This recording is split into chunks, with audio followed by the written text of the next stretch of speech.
Hello दोस्तों, welcome back to my YouTube channel learn with Ankur ji. तो आज का जो हमारा टॉपिक होने वाला है गाइस, वो होने वाला है cost centre and cost category के बारे में। तो आप सोचेंगे सर ये कोस्ट सेंटर कोस्ट कैटेगरी मतलब ये कोई थ्योरी का मतलब, हम तो यहाँ पे प्रैक्टिकल नॉलेज की बात है। तो प्रैक्टिकल नॉलेज के लिए ही मैं आपको बताना चाह रहा हूँ कि अब आप जैसे आपने चीज़ सीखी थी कि आप पेमेंट वाउचर में जाके किसी भी एक्सपेंसेस की पेमेंट करते थे। फॉर एग्जाम्पल कुछ भी स्टेशनरी, प्रिंटिंग, एडवर्टीजमेंट, किसी भी चीज़ की, तो आप नॉर्मल पेमेंट कर देते थे। अब आपको एक एग्जांपल में जैसे बताना चाहता हूँ, एडवर्टीजमेंट का खर्चा होता है। आप सबको पता है एडवर्टीजमेंट का खर्चा क्या होता है। अब एडवर्टीजमेंट जो होती है वो कई तरीके से हो सकती है। न्यूज़पेपर की अलग हो सकती है, टेलीविजन की अलग हो सकती है, और भी चीज़ों में हो सकती है। चैरिटी वगैरह किसी भी चीज़ में एडवर्टीजमेंट हो सकती है। तो जो एडवर्टीजमेंट होती है वो हमारी मेन हेड होती है। उसके अंदर जो कैटेगरी बन जाती है, इन द सेंस हम कह सकते हैं टीवी की, उसकी, पेपर की या किसी भी चीज़ की। तो उसके लिए वहाँ पर ये पॉइंट यूज़ होता है कि हमें कोस्ट सेंटर और कोस्ट कैटेगरी को देखना पड़ता है। अब यहाँ पर मैं आपको बताऊँ कोस्ट सेंटर का मतलब और कोस्ट कैटेगरी का। तो सबसे पहले स्टार्ट करेंगे हम कोस्ट कैटेगरी।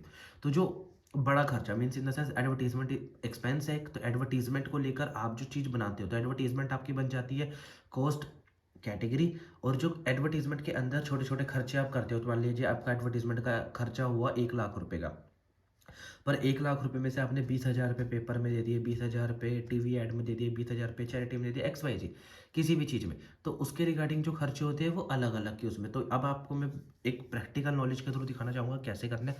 सबसे पहले आपको क्या करना है, F11 के फीचर्स पे आना है। F11 पे जैसे ही आप फीचर्स पे क्लिक करेंगे, अकाउंटिंग फीचर्स पे करेंगे एंड प्रेस, कौन सी कंपनी, अंकुर जी।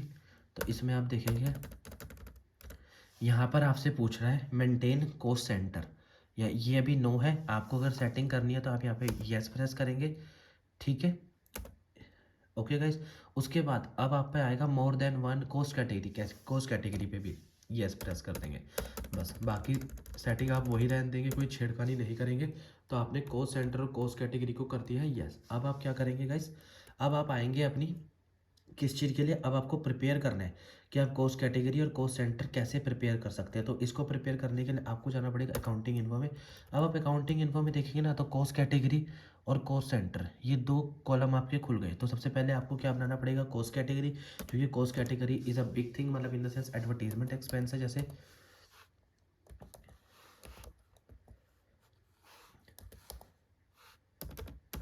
Sorry guys, advertisement, non revenue पे भी आप इसको यस प्रेस कर दीजिए। तो ये बन गया आपका कोस्ट कैटेगरी। अब आपको क्रिएट करने हैं सेंटर्स। तो अब आप यहाँ पे सेंटर क्रिएट कर सकते हैं। तो जो आपकी कैटेगरी वो तो एडवर्टीजमेंट ही रहेगी। अब आपने कितना खर्चा किस में करा, मान लीजिए टीवी ऐड में करा है आपने कुछ खर्चा, ठीक है। कुछ खर्चा आपने लोकल ऐड में करा है, बस ऐसे करते रहिए। कुछ खर्चा आपने पेपर ऐड में करा है। मतलब मेनली आप क्या कह सकते हैं कि जो आपकी कैटेगरी थी वो आपकी एडवर्टीजमेंट थी, लेकिन जो आपके सेंटर बने वो अलग अलग बने हैं गाइस। तो यहाँ पर आपने ये चीज़ बना ली है कि आपको कोस्ट कैटेगरी और कोस्ट सेंटर क्लियर है। तो अब आप क्या करेंगे, अब आप आएंगे अपने वाउचर्स में। वाउचर्स में कैसे, अकाउंटिंग वाउचर्स में आके पेमेंट वाउचर पे आपने क्लिक, मान लीजिए पेमेंट वाउचर है। तो पेमेंट वाउचर के लिए आपने क्या करा, यहाँ पे डेबिट में आपका खर्चा, खर्चे के लिए आपने देखिए लेजर क्रिएट नहीं करी है अभी अभी आपने कोस्ट सेंटर और कोस्ट कैटेगरी। तो यहाँ पे Alt+C करके आप एडवर्टीजमेंट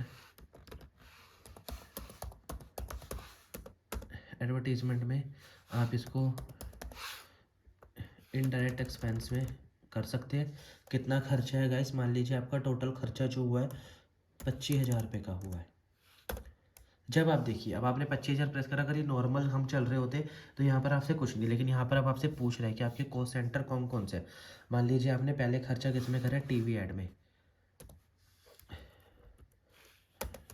एडवर्टीजमेंट के अंदर आपने खर्चा किस किस चीज़ के अंदर करा है, ये कोस्ट कैटेगरी। अब कोस्ट सेंटर में नाम, मान लीजिए आपने पहला खर्चा करा है टीवी ऐड का।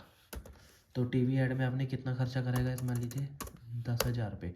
अगला खर्चा आपने करा है पेपर ऐड। पेपर ऐड में कितना खर्चा करा है, मान लीजिए 8,000 रुपये। उसके बाद आपकी अगले ऐड क्या थी, लोकल ऐड। लोकल ऐड में तो ये जो होता है ना, ये आपको ये बताने की वो करता है कि एडवर्टीजमेंट में जो आपका 25,000 पूरा खर्चा हुआ है उसमें से कितना कितना खर्चा आपका किस किस चीज़ का हुआ है, अगर वो अलग अलग होता है। इससे अगली वीडियो में मैं आपको ये चीज़ सिखाऊंगा कि आपको पहले से ही पता है कि अगर आपने एडवर्टीजमेंट पे 50,000 रुपये खर्चना है तो 50% आपका इस चीज़ का खर्चा होगा, 50 उस चीज़ का। तो उसके लिए आप ना पहले से ही सेटिंग ऑन करके रख देते हैं। उसके लिए आपको बार बार कैलकुलेट करने की जरूरत नहीं पड़ती। मान लीजिए आपने अगर 50,000 रुपये खर्चा डाला और आपने रेशो रख रखी है 30-70 की, भैया 30% इसमें डाल दो, 70% इसमें, तो वो जो सॉफ्टवेयर है वो अपने आप ही उसकी उसमें डाल देता है जितना भी खर्चा होता है। तो इस वीडियो में मैं भी आपको यही सिखा रहा हूँ कि आपने देखिए, अब आप आ गया ना क्रेडिट, पैसा किससे पे करा होगा आपने, बैंक से। तो अब आप एंटर प्रेस कर दीजिए, देखेंगे तो पूरी एंट्री आपको क्लियर है। डेबिट यानी खर्चा, डेबिट ऑल एक्सपेंसेस, क्रेडिट में आपका बैंक क्योंकि आप पे कर रहे हो खर्चा। खर्चा टोटल आपका 25,000 रुपये, बट 25,000 की जो बाइफर्केशन है, कॉस्ट सेंटर्स दिखाए हैं, उसमें आपको क्लियर हो जाना चाहिए guys कि यहाँ पे हमने कॉस्ट सेंटर और कॉस्ट कैटेगरी, कॉस्ट सेंटर और कॉस्ट कैटेगरी इंपॉर्टेंट पॉइंट इसलिए भी हो जाता है क्योंकि जो एक खर्चा होता है ना, मतलब एक एक्सपेंस, उसके अंदर भी सब कैटेगरीज बन जाती है। अब एडवर्टीजमेंट जो एक मेन कॉस्ट कैटेगरी है, बट लेकिन उसके अंदर भी आपके कई सारे सेंटर्स क्रिएट हो गए हैं। उस सेंटर की वजह से अब आपको यहाँ पे कॉस्ट सेंटर और कॉस्ट कैटेगरी का पॉइंट आई होप क्लियर हो गया होगा इस। अगर फिर भी आपको कोई डाउट लगता है तो आप नीचे कमेंट सेक्शन में मेरे से डाउट पूछ सकते हैं। मैं आपका डाउट सॉल्व करने की जल्दी से जल्दी कोशिश करूँगा। तब तक के लिए गाइस मेरे चैनल को सब्सक्राइब करें और इस वीडियो को लाइक करें ताकि मेरे को मोटिवेशन मिले और मैं आगे और अच्छी वीडियोज़ बनाने के लिए तैयार रहूँ। Thank you guys.